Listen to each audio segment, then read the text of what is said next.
Apa sebetulnya agama Mahapati legendaris Majapahit Gajah Mada?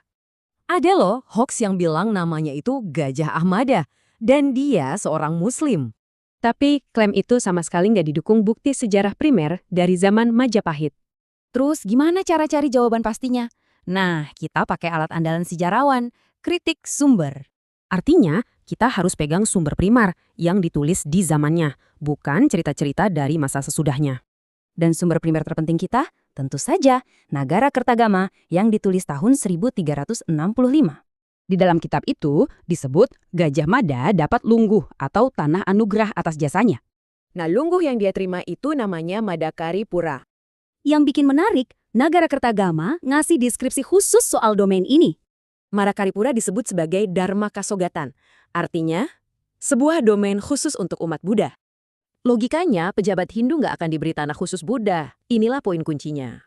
Dan cara ini ternyata juga bisa dipakai buat mengidentifikasi agama tokoh-tokoh Jawa kuno lainnya. Secara umum, ada 3 cara yang biasa dipakai para sejarawan untuk melacaknya. Kita lihat contohnya ya. Petunjuknya bisa beda-beda untuk setiap tokoh. Pertama, dari gelar. Gelar Prabu Jayabaya mengandung nama lain untuk Dewa Wisnu.